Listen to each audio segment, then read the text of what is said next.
చంద్రబాబు నాయుడు గారు ఎలాంటి పబ్లిసిటీ చేసుకుంటాడంటానికి నిన్న చూస్తే గూగుల్తో పెద్ద ఒప్పందం కుదుర్చుకున్నాం అనేది పెద్ద పెద్ద బ్యానర్ ఐటెంలు.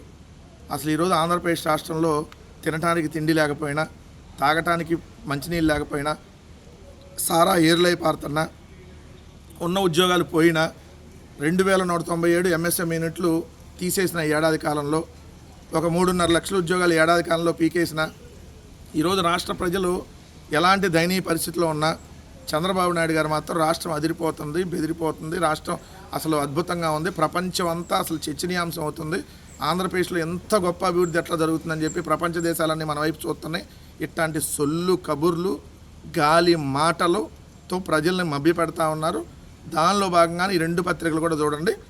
గూగుల్తో చారిత్రాత్మక ఒప్పందం అని ఈనాడు, సాగర తీరాన అమెరికా తర్వాత అతిపెద్ద ఐటీ హబ్ ఏఐ హబ్ ఏర్పాటుకు గూగుల్తో ఒప్పందం. ఇక్కడ Andhra Jyothi, welcome, hello AP, okay Google అని ప్రపంచ దేశాల్లోనూ చర్చనీయాంశమైందంట.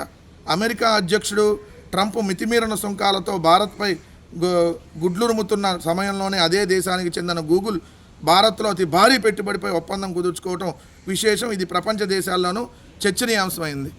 ఇది ఈనాడు రాసి సుమారు 2 లక్షల మంది ఐటీ నిపుణులు ఇక్కడే కొలువులు. డేటా సెంటర్కి ఐటీ ఉద్యోగాలకి సంబంధం ఏంటయ్యా? డేటా సెంటర్కి ఐటీ ఉద్యోగాలకి సంబంధం ఏంటి? డేటా సెంటర్ వస్తే ఎన్ని ఉద్యోగాలు వస్తాయి? అసలు రెండోది, ఈ ఒప్పందం ఎవరిది?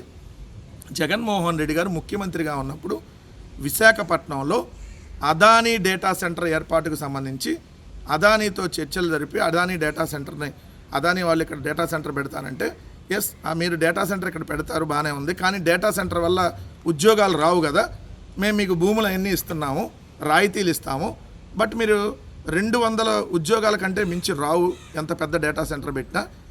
ఇది పెద్ద డేటా సెంటర్ పెడితేనే 200 ఉద్యోగాలు, చిన్న డేటా సెంటర్ పెడితే 150. సో 200 ఉద్యోగాలకి మీకు వేల కోట్ల రూపాయల రాయితీలు ఎట్లా ఇస్తాము? సో 25,000 ఐటీ ఉద్యోగాల్ని ఇక్కడ కొలువులు, అంటే ఐటీ హబ్గా కూడా దీన్ని తీర్చిదిద్ది ఐటీ ఉద్యోగాలు కూడా ఇస్తామని అంటేనే మేము దీనికి సంబంధించి ముందుకెళ్తామంటే అదానీ గారు ఆ ఒప్పందం కుదుర్చుకున్నారు. అంటే జగన్మోహన్ రెడ్డి గారు 25,000 ఉద్యోగాల కల్పన లక్ష్యంగా వెళ్ళాడు. ఇదే అదానీ డేటా సెంటర్ ఇప్పుడు గూగుల్, అదానీతో టైఅప్ అయింది గూగుల్. సో గూగుల్తో రైడన్ టైఅప్ అయింది. సో వస్తుంది ఇప్పుడు రైడన్, అదానీతో టైఅప్ అయినటువంటి గూగుల్తో టైఅప్ అయిన రైడన్ రై అని పెట్టారు కదా. 80,000 కోట్లు పెట్టుబడి పెడుతుంది డేటా సెంటర్. కానీ వచ్చే ఉద్యోగాలు 200 లక్షలు కాదు, 200. మీ ఈనాడు పేపరే రాసింది 200 ఉద్యోగాలు వచ్చేది. కానీ మరి ఆ 25,000 ఉద్యోగాలు జగన్మోహన్ రెడ్డి గారు కుదుర్చుకున్న ఏమైనాయి? ఇప్పుడు దాని మీద కదా రాయాలి. అయినా ఎవరికో పుట్టినటువంటి బిడ్డకి మీరు వెళ్ళి పేర్లు పెట్టడమో, లేదంటే పేర్లు మార్చడమో, లేదంటే మీ క్రెడిట్లో వేసుకోవటమో, ఇవన్నీ మీ ప్రభుత్వానికి అలవాటు అనుకుంటా కదా చంద్రబాబు నాయుడు గారు, మీకు కూడా అలవాటే కదా. హైదరాబాద్లో నేదురుమల్లి జనార్దన్ రెడ్డి గారు సైబర్ టవర్స్ని శంకుస్థాపన చేసి 200 ఐటీ కంపెనీలకు లేఖ రాసి 400 కోట్ల ఐటీ ఉత్పత్తులే లక్ష్యంగా ఆయన చర్యలు తీసుకుంటే, తర్వాత నువ్వు వచ్చినటువంటి వ్యక్తివి నేనే సైబర్ టవర్ కట్టా, నేనే హైదరాబాద్ ప్రపంచ పటంలో పెట్టా, ఇట్లాంటివన్నీ నీ క్రెడిట్లో వేసుకున్నావు కదా. అలానే జగన్మోహన్ రెడ్డి గారు అమ్మఒడి తెస్తే దానికి పేరు మార్చి తల్లికి వందనం అని నీ కొడుకు అకౌంట్లో వేసావు. జగన్మోహన్ రెడ్డి గారు రైతు భరోసా తీసుకొని వస్తే అన్నదాత సుఖీభావ్ అని పేరు మార్చావు. జగన్మోహన్ రెడ్డి గారు వాహన మిత్ర అని ఆటో వాళ్ళకి తీసుకొని వస్తే నీ అకౌంట్లో దాన్ని ఆటో వాళ్ళకి అందగానే ఏదో పేరు మార్చావు. సో ఇప్పుడు కూడా సేమ్ అంతే.